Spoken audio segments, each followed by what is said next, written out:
Welcome to the Challenge Chronicles. I'm Devin Jordan. I'm with Rob McIntyre and Trace Armstrong. We are here to talk about the top 10 craziest things about the All-Star 2 finale. We haven't done a public episode on how we feel about the All-Stars 2 finale, and Trace hasn't been able to share his thoughts, feelings, opinion at all because he was in Disney World right after that episode happened. We originally did an episode directly for Patreon. So if you want to become a patron and listen to that episode, you can go to patreon.com/the Challenge Chronicles and subscribe for $4 per month. We've had a recent surge of patrons and we greatly appreciate it. So thank you for coming aboard. We plan to do an episode tomorrow that a number of people have asked for. And we finally decided to do it now that we have time to be able to produce some off-season content where we discuss our ideal season format. So if you would like to listen to that episode as well, you can go to patreon.com/the Challenge Chronicles and subscribe for $4 per month. And with that, beforehand, this will be a little bit different than how we normally do top X episode or top X whatever or top 6 whatever episodes. We've already come up with an order as best as we could. I want to say thank you to Paul Shaler, who is the preeminent expert in the All-Stars 2 finale. I sent him a list of what we had to get his feedback to see if we were missing anything before we started this. We've come up with a list. We have 10 ready to go. The number 10 craziest thing about the All-Stars 2 finale is Darrell and Janelle doing a very physical elimination and then going straight into the final. This essentially happened. This was pretty much what happened with. See, I can't even remember his name. What's his name? Emmanuel. Yeah. This is pretty much what happened with Emmanuel. It was ridiculous, and everyone pretty much just chalks it up to that's the challenge being the challenge, right? Yeah. But I actually heard a plausible with a lot of these. I heard a plausible explanation for this. So this one's bad, but it's not like egregious as some of these things that we're about to talk about are. But essentially, production was a week behind schedule because of the COVID shutdown. And the same thing happened on Spies, Lies, and Allies. And they were just trying to get the damn season over with at this point because they needed to go home. These people needed to get home. That's really what it boiled down to. So instead of giving them their normal day off between the final elimination and the final, they went right into it. So it was what it was. And it sucks for Darrell and Janelle because I read an interview or listened to one of the podcasts. I think it was Bananas podcast. And they said that it was bad because essentially they didn't eat a whole lot that day getting ready for the elimination because they were just trying to stay lean and mean, drink water, stay hydrated. And all they had for like a 48-hour period was some Gatorade and a granola bar. Because they didn't feed them after the elimination. They did the elimination and then they went straight to the final. And then that morning before they started the run, they got some more Gatorade and a granola bar and then were handed their water and all right, final starts, go. So yeah, I think this one is just though like this one is nowhere near some of this is nowhere near some of I think the biggest distinction with a lot of these there's some of these it's like they're not great, but it's kind of just normal challenge, and if they happen in a different show, I wouldn't be that surprised. Whereas some of these are like it seem like they're series ending, like they're just absolutely insane. Yeah, they're uniquely bad, They're uniquely bad, and if there was more money at stake, litigation would be, if not possible, likely. Well, that's the thing. Here's the great distinction about that: the litigation on this stuff is borderline non-existent now. Because the challenge is no longer classified as a game show. Like I've referred to like game show laws and stuff. There's apparently another distinction for reality show competition. And so back in the day for when they were officially classified as a game show, they would get the cast there, shoot the promos, the intros, all that stuff. The day they would shoot like the intro videos and stuff, they would actually sit down with the cast, give them a stack of paper, and they would all read through the rules so that everyone could be on the same page and play the game. That's why there weren't all the same twists and turns you see now, because with the reality show competition designation, they can basically change the rules whenever they want. Yeah, I mean, it's pretty much where we are in the course of the show. Let's go on to number 9. Number 9, we have everyone getting lost with the arrows. And I think this kind of goes along with what we mentioned before, or what Rob mentioned, where if this goes on another season, it's not surprising. It's still bad.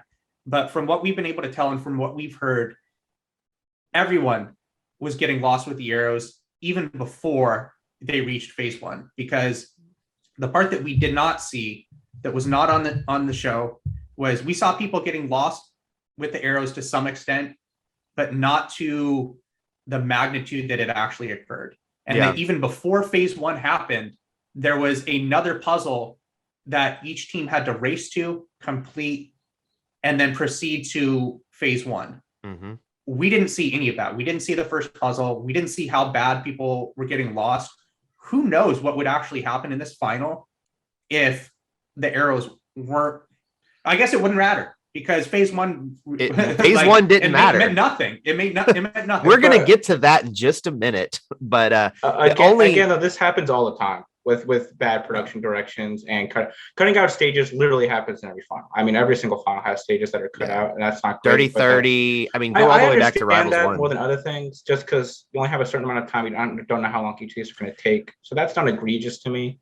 The production getting lost with the arrows, I think that's a big problem. And I mean, Tori talked about it on the Spies, Lies, and Allies, where a producer essentially gave her and Kyle bad directions and got them lost. So I think that's a huge issue that should be addressed. Yeah, that's the issue that we're talking about. The issue isn't that they cut out one of the checkpoints that they had to do. We know that happened in Total Madness with the knives that they had to throw. And I'm sure that happens quite a bit. And they definitely reshape, obviously, what occurs at the checkpoints at times.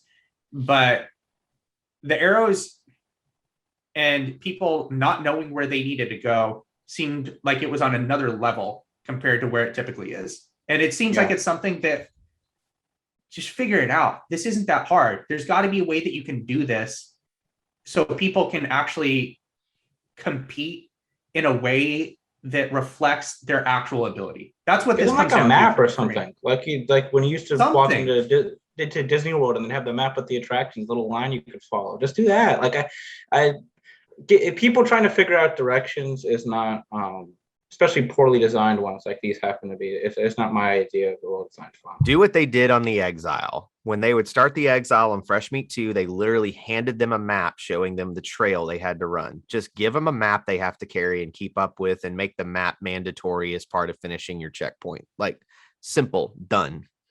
All right. Now we're getting into the meat and potatoes of it all. Yeah. All of the ones from here on are egregious.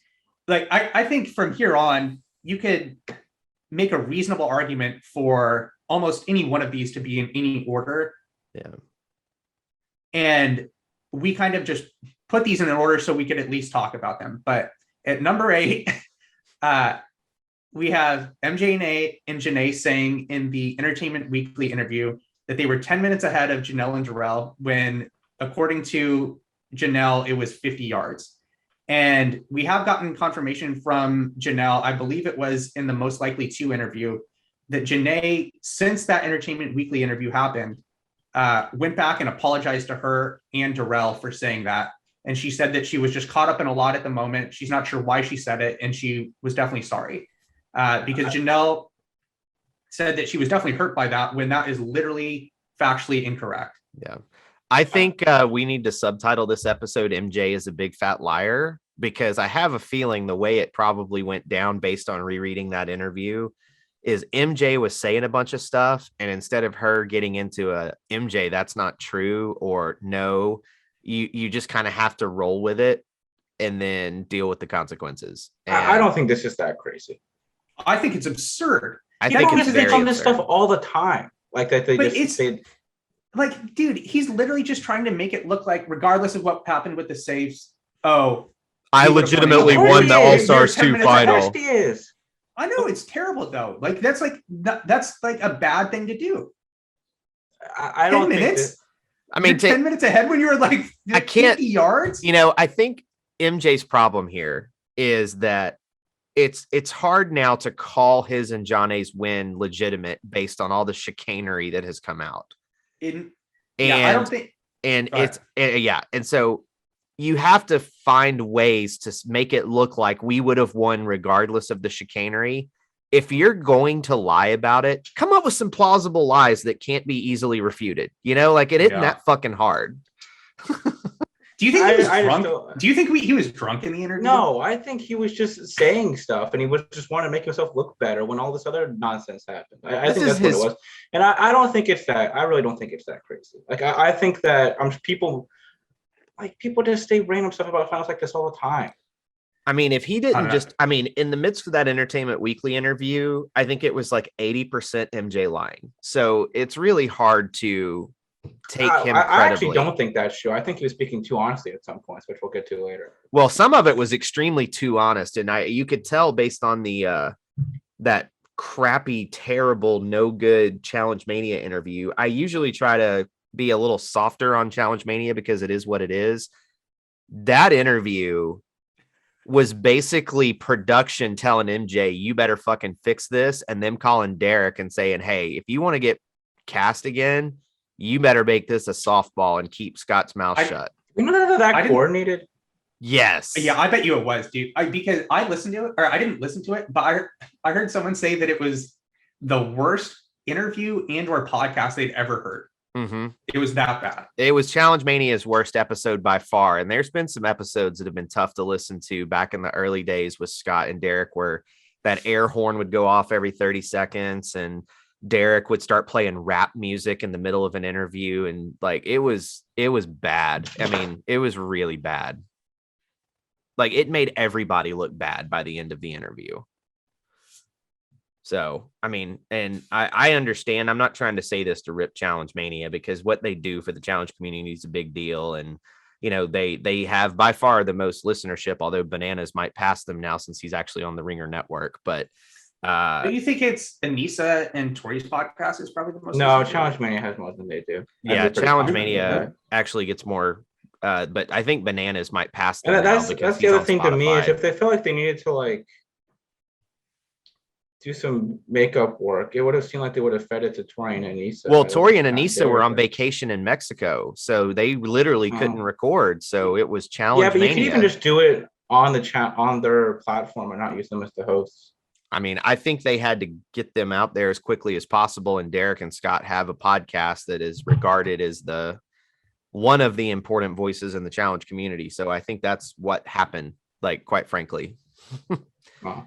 you just got to go with it. So anyway, I do MJ. Want to say, I do want to say it has been very cool that we have gotten as much coverage around this as we have, right? That Yeah, people definitely. have gone out there, they've talked about what the truth to them is and what they've observed and what they experienced. And the one person that I feel like I haven't seen a lot come out from that I really would like to hear his opinion about it, and it may be out there and I'm just not aware of it and haven't consumed that information yet, is Nehemiah. I would love to hear how he feels about this in an in-depth interview where he's able to talk freely and give his insight into what occurred. Because he hasn't talked at all, and by all accounts, like the one thing everyone seems to agree on about the finals, that he and Melinda performed very well in all the different parts of it. Mm-hmm. So I think Nehemiah is taking a page out of Wes Bergman's playbook and just keeping his damn mouth shut so he can get another check. I mean, I really think that's the smart move on his part. Yeah, because to this point, he's been on the first 3 seasons of All Stars. I'm under the assumption that he would like to be on All Stars moving forward. And Yeah, I'm hearing no. rumors that he got a nice little contact call for season 38 too. So it's not out of the realm of the possibility he goes back to the mothership. So he's probably laying low so that he doesn't make any waves. Well, he and Darrell have been on all 3 seasons so far. Do we know? Yeah, there's quite a number of people that have been on all 3 seasons, which Janae too. we don't enjoy, or I don't enjoy. I mean, I would it's definitely like to see. I would definitely like. That's the same issue that the main show runs into. I would like to see a little bit more diversity in who they cast, because by all accounts of what we've heard, a lot of people want to be on the show that haven't been on yet. Mhm. So I think we All should right. go to the next one because this is just insane I to think- me. This I is think we really are getting to the point where I think any one of these could be number one. I Yeah. think this one is absolutely absurd. They do this in most finals at this point. They make the conscious decision to do this, and we've talked about how they don't need to do this, but they do it anyway. But number 6, phase 1 being 95, and that may 95%, and that may be an understatement of the final. We skipped And one. we skipped one. Yeah. You didn't talk okay, about okay, how okay. MJ and JJ Okay, have to okay, finish yeah. the first. This So is number- just as bad. number This could 7. also be number 1. Yeah, this could be number 1 too. I think number 7. 1 is number 1 with the bullet. Hold Like, on. Let's go. MJ and Janae not having to finish phase 1 after being on the verge of quitting. And I think what's come out after this is we saw how bad of shape Janae was on the show, right? We saw her saying that she wanted to quit. What I think has been interesting that's come out since then is how bad of shape MJ was Yeah. competing Yeah, medical attention. during phase 1, where he had medical attention, and it got to the point where he was ready to take an IV because he was so dehydrated, his body was ready to shut down, and TJ had to come out and say, if you take that IV, you're quitting the final and you will no longer be able to compete. Which is that part's kind of odd to me. Like, I mean, an IV is a medical supplement. Well, why not just like? Why doesn't everyone get it then? Yeah, just have everyone get IVs like they did on World War One. If that's on the table, I think that would be fine. Mm-hmm. That's what I would have done, provided they had enough material to give everyone IVs. Mm-hmm. I think the one thing that we don't know the answer to this next question. I've asked and got no response, but they give them the Camelback full of water before they start the final. Do they refill it, or is that a here's your water for the final? Because a lot of people getting so dehydrated, if they could just refill their water so that they could continually stay hydrated during the final, then it's not a problem, because then you just have to wait 5 minutes for your Camelback to get refilled. So I think the way they operate is this is your water for the final. Like I don't. Dehydration is not a joke to play around with. Like, they can't be doing that. Yeah, I think that they definitely give them water, because in one of Chanel's interviews, I can't remember which one it was, she talks about the amount of water that she consumed during the final, and then she talks about like how much of it like she actually like peed out, and she said she like went to the bathroom like one time, like versus like how much water she consumed. Yeah, and she talked about how they were literally just like sweating all of this out throughout the entire competition. Yeah, and Melinda said something pretty similar. She talked about how she was peeing like orange and brown for the next 3 days because she was so dehydrated after this final. Like, this final was no joke. Like, one of the things they cut out of this final was how long the bike ride was. Apparently, there were multiple puzzle stations and not one to go pick up those puzzle pieces for the bike ride.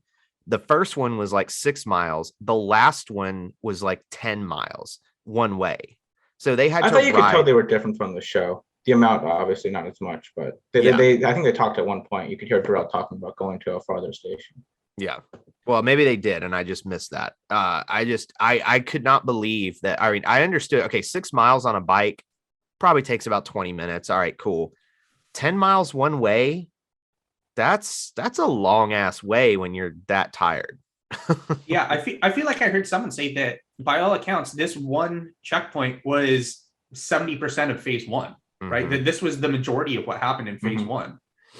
So I guess this number 7, what we just mentioned, is a two-parter, right? There's the part of them being on the verge of quitting, and then there's the part of them not having to finish phase 1 after Tech and Ayana decided to no longer continue in the game.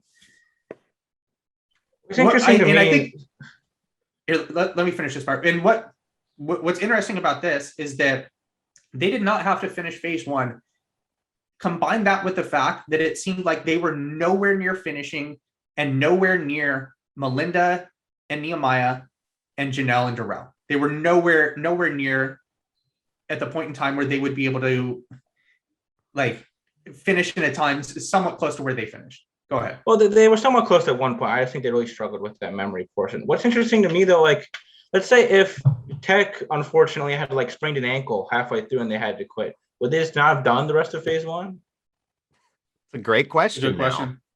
You don't know. I don't think that's the case, but I think it's very clear to me that they don't have the rules planned out at all beforehand, and it's just like, all right, what should we do at this point in the situation to get us out of here? I think that's a really good question. I don't And know the if reason there's- they did it was because they were running out of daylight. So they said you don't need to finish, and there's no penalty either. Like if What do they they can't expect to happen? like give them a Like 10 running minute out of penalty. daylight, this should have been planned over 2 days. I don't see why they thought it would be doable for them to finish phase 1 of the final and then complete phase 2 right afterwards. Like I don't see why that wasn't structured over a multi-day portion. I wouldn't be surprised if they didn't have someone test this out and they had no idea how long this would actually take. It's Right. a 12-mile bike. I know. Yeah, I don't know. Like, it's just, you have to plan this stuff out better, right? There has to be better coordination around this. I can almost, maybe they had one person test each of the stages, not even fully, just to some degree. Like, you know what I mean? Like they had one person do one bike back and forth to make sure it worked okay. But in terms of somebody thoroughly testing, I would be extremely surprised if anyone did that. I can't see them expending the resources to do that. I think we know that, right? Because there was so much with this final that didn't work, right? This specifically, right? It took a much longer time than they thought it would. The puzzle boards, they obviously didn't have anyone do the puzzle boards, and we're going to get to the puzzle boards in a little bit. And they obviously had no one try out the safes, which we will also get to. Rob, what is going on with your camera? Look at what's going on. I'm not touching it. It's just moving by itself. All right. Yeah, it just moved by itself again. All right, let's go to the next one. Doing it by itself. This is just crazy as well. But This they do this all the happens time every now. Number 6, phase 1 being 95% of the final and giving the winning team a 60-second lead.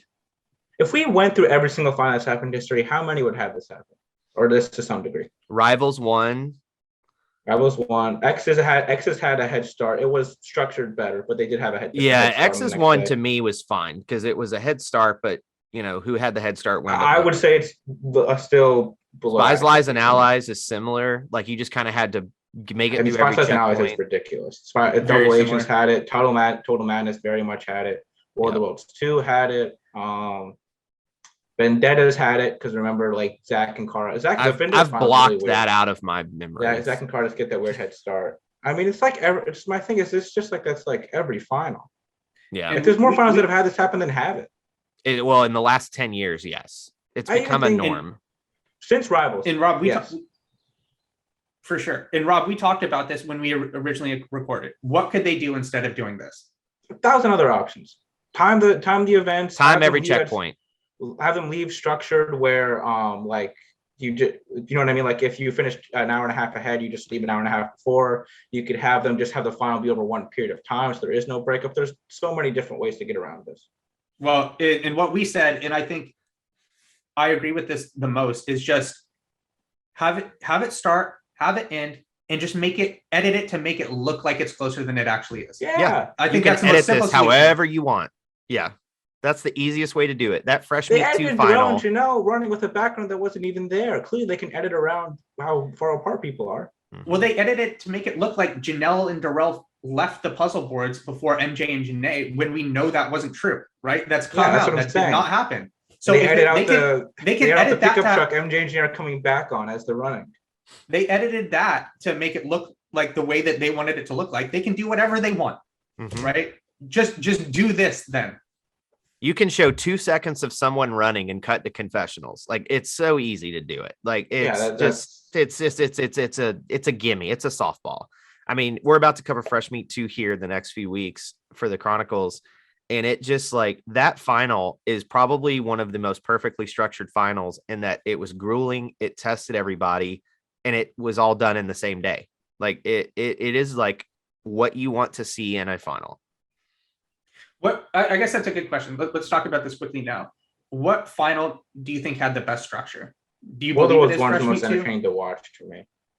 Yeah, I I think it's actually don't entertaining think to it's that watch, close. but I don't necessarily agree with the structure. What's wrong with it, do you think? There's just too many equalizers. Like you basically I don't know about get that. through the first bit, they do the IVs, and then they don't really stagger them all that well for the next phases. Well, it's just timed though. Yeah. So it's not like it's not like, oh, Turbo finished first. I Turbo just wins. don't. It was that. As much as this is going to probably be controversial for some people, I don't necessarily like the timed checkpoints, because if there's one checkpoint where one person just blows the whole thing away, they can just coast the rest of the way. And so that kind of bothers me. I like a linear final where there's a start line and a finish line.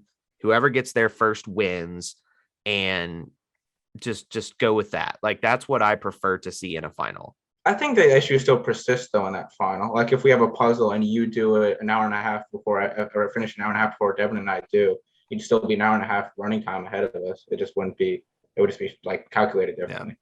Yeah. I think the last, that's the most go ahead. Yeah, I think the last best structured final, ironically enough, is either going to be Battle of the Seasons, and even to an extent, Cutthroat. Like those. You think more than finals, Rivals 2? I think 2. Rivals 2 is also very good. I think that's better than Rivals 2 is actually really good. Yeah. If just do that, like that final is almost perfect. We should do. I don't know how much of a project we want to make this. I think if we pick out a couple of significant finals and rewatch them, and then compare to good ones versus bad ones, be an interesting idea. Yeah, I think they've been such a problem for these past few seasons. Really, we have in our backlog. I think we have an episode idea for top 6 finals of all time, and we can define that however we want. But I think that's definitely something that we could do. Yeah, cool. Moving 5, right along. I think this one again could easily be number 1. Janelle said that this is what she was, out of everything that happened in the final, this was what she was most upset about. And number 5, I think it should be higher. Janelle and Darrell's second puzzle board. And I Rob think it wanted should to be. Rob wanted to include puzzle boards in general. I went back and I did all of MJ and Janae's puzzles. I was able to complete them. I went back and attempted to do Janelle and Darrell's puzzle boards, got to the second puzzle board, decided that there was more that I wanted to do with my life and left. So I was not able to complete it in a reasonable amount of time just looking at it. So I can definitely empathize with her. She definitely got emotional when she talked about this. And I think she's right too. By all accounts, she said that all of the other puzzle boards you were able to look at and do in seconds, whereas this one took actual minutes. And it took them 3 to 4 minutes to be able to complete it. Rob, did you do Melinda Nehemiah's or look at that one? I didn't even bother. Because the one thing with that one, I thought I looked at it and I didn't finish it, but I just looked at it and kind of went through it in my head. It was basically the same puzzle board twice in a row, but there was a slight change on the second one that completely changed how the entire equation looked. And I think I don't know if we got confirmation from anyone that it was like broken though. Janelle did say that their first and second puzzle boards were essentially the same except for one slight modification. Yeah, she did say that, but she did not say that they were broken in any way. And so, supposedly production told every team they had the right combination. So when they get to the safes, which again, we'll get to that here in a minute, apparently they were all able to solve them, but some of them were way easier, particularly in this case, MJ and John A's was way easier than the other two. So with Janelle and Darrell's though, didn't it produce 2 different outcomes? Like it was 2 different numbers? What do you mean? Like the sombrero wasn't one number on one board and then a different number on the next board. Yes. How do you put that in the combination? What do you put in? Wait, what are you talking about? Each puzzle board produces a number. Well, what he's saying is the sombrero was a number. It was the value of one number on one of Darrell and Janelle's boards. And then on the second board, the sombrero was a different number. And I think that you had to treat each board independently. Like the numbers didn't. Well, then what do you put in the lock, though? You put the number for the first puzzle board is one. As the first number. The number for the second puzzle board, another number. And then the number for the third puzzle board is a third number. And I believe there were 3 puzzle boards. There were three puzzle boards. Okay. And when I did MJ and Janae's, I was able to go through each one of them, and there was an individual number that came from each. Yep. Okay. And this one is another example too of, I mean, you can pick your own puzzle boards. Clearly, it's not an example of production trying to manipulate an outcome. It's more, it's just incompetent because, like, everybody has said TJ didn't say anything like, "Oh, make sure you like look at the puzzle boards and pick one." And like, we don't want puzzle board selection to be what determines. This is like the coin toss determining the winner of overtime in the NFL. Like, you don't want that to be what's determining who wins. That's essentially what happened. This was who won, right? If you completed this puzzle board first, you won. The entire final came down to this. 98% of the rest of the final was completely meaningless. None of it else mattered. All that mattered was this puzzle board. And for it to essentially be completely random, and this is what Janelle was upset about, part of what she was upset about, is that there was no indication about how meaningful it was to select the puzzle board correctly. There was no mention of make sure you get down there first because there's going to be an advantage, or even explicitly telling them that some puzzle boards are different than the others. That's all they had to do, was just make the same puzzle board for each of them. There was no reason. There was no reason to not make them the same, because this is different symbols. This isn't some puzzle where you can look at what the person next to you is doing, get information that relates to yours. It doesn't matter. You're doing this in your head. Just like you have one puzzle have a sombrero, one has a guitar, and one has a taco. Like if we're sticking with the over theme here. It just doesn't matter. And even if they're all the same, it still doesn't make a difference. It doesn't matter, because if you're trying to listen to the other team, then you're just slowing yourself down when you could be solving the puzzle. So like, just give them all the same puzzle. It's just three different interns with three different ideas of what they were supposed to do. I think this is just an intern being like, oh, we need to make these all different so nobody cheats. And it's like, no one's going to cheat on this. Like, this isn't like, we're trying to line up the arrows like it was on Cutthroat, where, we got to point to the right direction that this town is in. Like, you can cheat on that. This is one of those things where you can either do the math or you can't. And if the other team talks quietly, you're not going to be able to hear them. But then you're just slowing yourself down, waiting to hear the answer. So just solve the puzzle. Like, this is easy. Let's move on, because we got a tight 15-minute timeline now. So I think we're number I think four. We're good. Number four. God, we got some time. We can do this. Number 4, the Entertainment Weekly interview. This was an absolute bombshell that kicked all of this off. I think this should be higher too. This could be but that's what I mean. Like, all of this stuff is absurd. I think that when you have a number 3, everything above this came out of this interview. So like, we're going to talk about the specifics that come out of this interview for the top 3. So I feel like it's fine that we've got it 4, because everything else we talk about came from this interview. Because my thing is, this interview is really what sparked everything, because this is the interview that I read after Devin and I finished recording and tell him that a pickup truck came and picked up MJ and Janae during the final and brought them back to the safe because production pulled like the whole thing with that. So this is what kind of started everything. Yeah. Okay. So before we talk about this, since nobody's heard my opinions on this final or anything, I just want to say this. I'm at Disney World. My wife and daughter are asleep, and I'm sitting in my bed watching on my iPad the All-Stars 2 final. And I'm watching it, and for the most part, I'm feeling pretty good about it. I see MJ and John A win. I'm just looking at it purely from I've been at Disney all day. I've had a couple beers. I was walking around Epcot. I had a great day, and I'm going to finish it off with the All-Stars 2 final. And when it's over, I was disappointed that Darrell and Janelle lost, because I felt like they were the most deserving team, or even Nehemiah and Melinda, because I actually was like, Nehemiah and Melinda did an incredible job, and they just didn't. The eating and the puzzle lost it for them. And that happens. That happens on every final, something like that. And I went to bed going, you know what? That was pretty satisfying. I'm happy for MJ. I'm happy for John A. The next day, my daughter's taking a nap, and I see this Entertainment Weekly interview, and it completely changed my opinion on the final. And I went back and watched it again the next night and started picking through what was said in the interview. And what I saw on screen, it was so egregious how poorly done this final was that I was just blown away. So I had one opinion, and then as the information started trickling out, I completely flip-flopped the other direction. I'm never going to be able to watch the show the same way after this. My level of enjoyment for the show after this final is significantly diminished. I just can't take anything that they do remotely seriously anymore. Well, I think the difference with me is I kind of always had that opinion. Like, I think this is completely egregious. Like, just the pickup truck, like, that to me alone is like, what in the world happened here?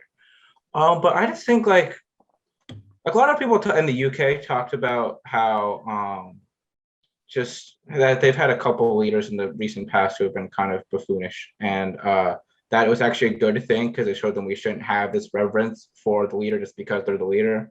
That's kind of my opinion with this is kind of the seeing the emperor with no clothes.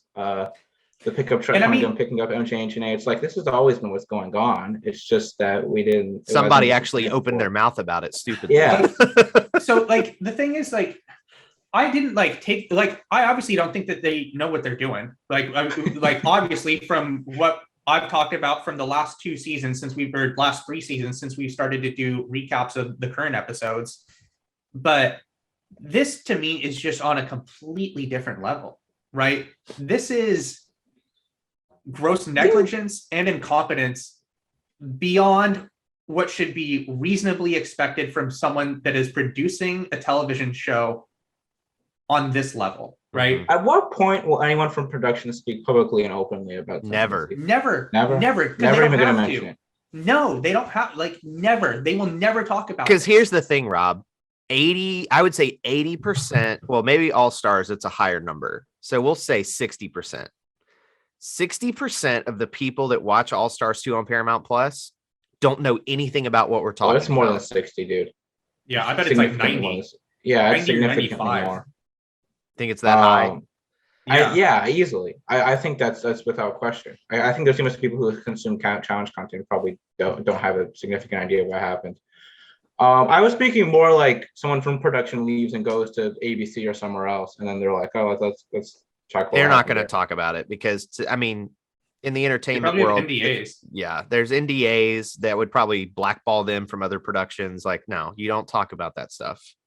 Oh. If it's not Justin Booth or John Murray, ain't nobody saying shit about this. All right. Number 3, I agree with Rob. This one was too high, but we put this together quickly. Number 3, MJ saying he knew phase 1 was a purge when Janelle and Melinda said they did not. And there's a lot of implications that go along with this.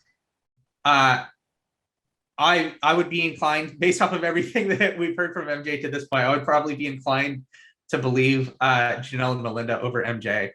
But Well, go ahead. Well, my own thing is that we do know that I don't think anybody's contested this really. That when Janae was trying to quit, MJ was reassuring that this wasn't the whole thing, and then Nehemiah was doing the same thing with Melinda when Melinda was like celebrating after they thought they won. So it seemed like people were under the impression that the first day was not the whole day at the very least. Well, they just didn't know. They weren't That's sure. That's why when you see I- Melinda and Nehemiah finish phase 1, they look around like they're like, "What just happened?" Yeah, You know, did we just win? Like they're like waiting for a bomb to go off. It's like, okay, like what's And next? TJ's just like, all right, we're going to the next phase with you guys. Like it really was like, maybe they explained it, maybe they didn't. Maybe we'll chalk this up to MJ was dehydrated and he doesn't really remember, so he's just kind of making up his own narrative because he really doesn't remember. But I definitely got the vibe that Nehemiah and Melinda for sure weren't sure if that was the end of the final or not. It was like, did we win? Did we win? I thought Nehemiah, from Melinda had talked about it, seemed like he was pretty confident it wasn't. And I think it's like, I think they all know, like if TJ doesn't say, all right, the winner finish first place of this is going to win. At least people who've been in finals before.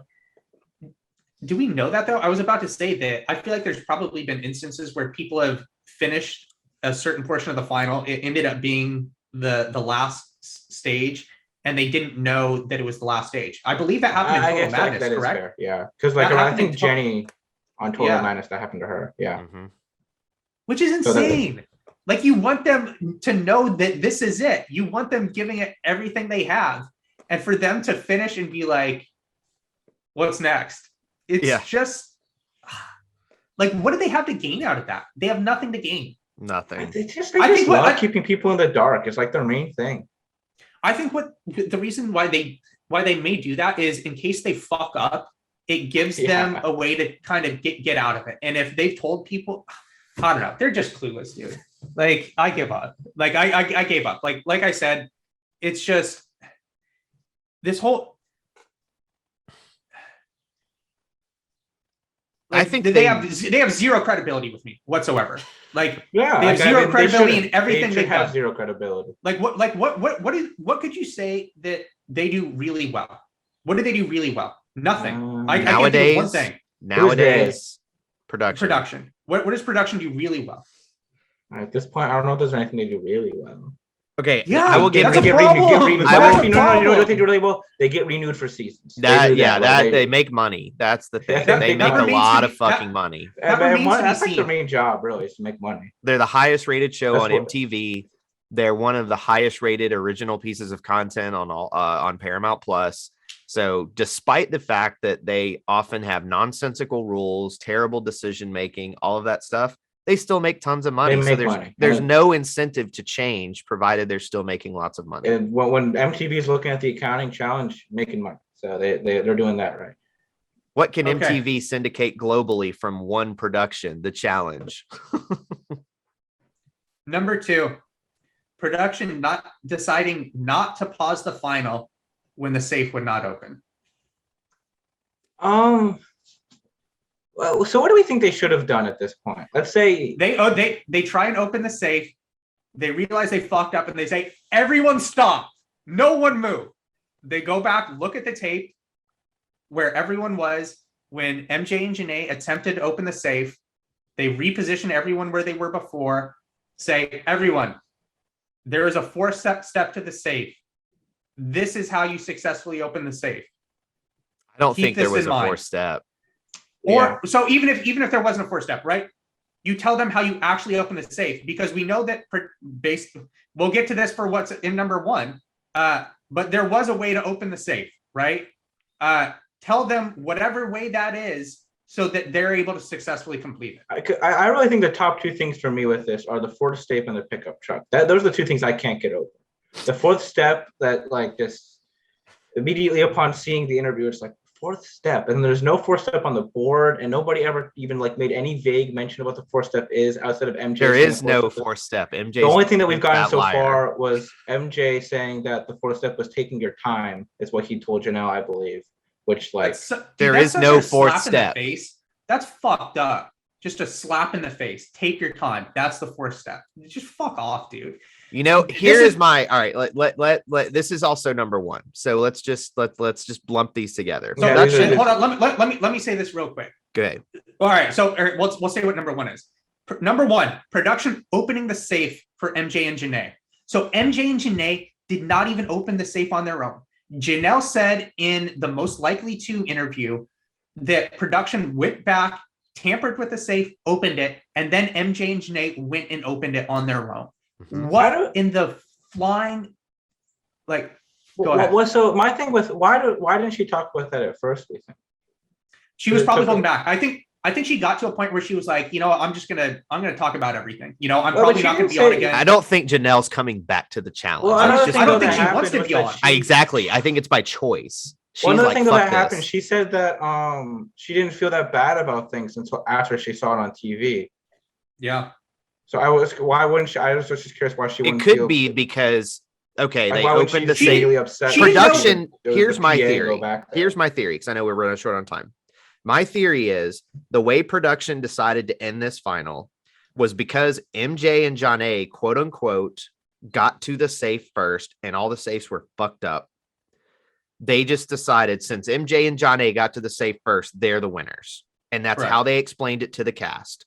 And then on TV, for them to then show them looking like they were geniuses and everybody else had their thumb up their ass, and MJ and John A somehow stumbled into how to open this safe, I'm sure it felt like a giant slap in the face to Janelle. Because Janelle was under the belief that she didn't have the correct code. All of these months since the final ended, she just assumed that she didn't have the correct code and that she did not have the correct code. And that's why they weren't able to complete it. Because remember, she talks about how someone from production came up to them and asked them what code they had.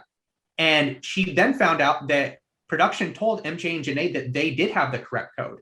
And that when she told them their code that they had, they just didn't say anything and they walked off. And her reaction was she looked at Drell and was like, that's really bad. My issue with this, and I'll say this, if the safes would have worked correctly as they were designed, Darrell and Janelle would have won. They would have caught up to MJ and Janae. They were both in terrible shape. They were 50 yards behind him. They would have been able to open up the safe, and I think they probably would have won. And I think a lot of people, I think first, right? Yeah, that's what I mean. They would have caught up to them because they still have to run to the plane at the end. So it's not. Oh, you're saying if they both put it in and then yeah, like that's the thing. The That's ending of the interesting. final, according to TJ's own words on the at the end, was whichever team makes it to the jet first with their money wins the show. Because so the jet wasn't right next to where the safes it was were. like 100 yards further down. Well, and yeah, MJ is falling apart at this point. I don't know if we can say anything confidently about the final. I think to say that we know for sure that Darrell and Janelle would have won if the safes were correct. The whole thing is edited completely crazy. All we're doing is taking this off of the interviews. I'm talking. Yeah, exactly. I'm like basing that off of what I've heard in interviews. That's what. And then seeing the video, because you can see how far a fucking run it is. Like if Janelle and Darrell have the right. I don't know if we code, can take anything from the video too. Like I know. Well, that sounds I mean, crazy, just the but distance from the safes to the plane. Okay, just the distance from the safes to the plane is a long run. And if Darrell and Janelle are able to put their code in, then it becomes a can we catch them in the foot race? And that's why there's so much chicanery here that I don't even know what to say any further about it. It was, we've always said that production is borderline incompetent on a lot of stuff. This final shows that they really, really, really need to try hard to regain credibility. Because right now, my trust in them is about zero. I mean, they don't because they're making tons of money. We talked about that. So isn't really a problem for them. So I think it goes back to what we talked about before, that there's probably only 5% of the fan base that's aware of this, right? The other 95% of the fan base watched this, turned the TV off, and never thought about it again. And so for them, they feel like it's fine, but like this show's a joke. It's a complete joke. From casting to the execution of missions to the finals to the way it's edited to where they film it, it's all a complete and utter joke. There's nothing they do well. You suck at your jobs. Again, they still make money. That's the one thing that they're supposed to do. And what I say is, you could be making more money. You could be doing better. You could be like challenging Survivor. Pun intended. Like do better. Do better. Get a better cast and actually think through the most important part of the damn show, which is the final, which is what determines who wins the most amount of money. Like, period. Well, one thing too, if we ever see in the future anybody like fidgeting with the safe or something up to that effect, and then it's like takes them forever on the screen, and then it turns out they open it later, that did not happen. Can we just all agree that they need to never do safes again? Yeah. Like if they can't get this right, I think we may be in production, maybe in lockstep on that one. I told Rob that when we did the initial recap. No more safes ever again. They have not shown the ability to me to be able to handle that. Mm-mm. So, anyways. Yeah, I guess going forward, I think I've always cared a lot less about who wins the season or what. And when I say I care a lot about that, I care a lot less because I know that they dick it around all the time and that it shouldn't matter. It's not an actual like measuring stick for who is a quality competitor for the most part. I think you mentioned it before that they do that a lot, but they've gotten lucky with who's won lately. Yeah, right. That's what a lot of it is. Yeah, they haven't had anything like this happen. This is pretty much, I think, what we were aware of could always happen, right? With the way that they set up these finals, happens all the fucking time. It just didn't happen, right? Like we didn't have anything to like this extent. If this had happened to Tech and Ayana, the outrage would be palpable. Because the worst, like the biggest infraction, like I think Casey, I just didn't think she looked impressed with me at all for the majority of the finals last and Allies finals. So her winning was somewhat disappointing to me just based on the performance in the final versus Tori. But like before that, I mean, Hunter and Ashley winning final reckoning was kind of odd because it basically all came down to that eating portion. There were a couple stages of that final that were edited out. But like we hadn't really had anything happen where it seemed like the person who won was undeserving based on what happened on TV. And I don't even know if that really happened this time, as much as it was just a completely messed up most of the steps of the final. Wait, say that again. Say the last part again. Well, You I don't even know if like the average viewer is like, oh, MJ and Janae didn't deserve to win that based on what they saw on TV. I don't know. Editing did not do them or did them a disservice. Like, I mean, they show Janae saying she wanted to quit. They show MJ talking about how his body was shutting down. They definitely did not edit them well. We have to go. Closing thoughts.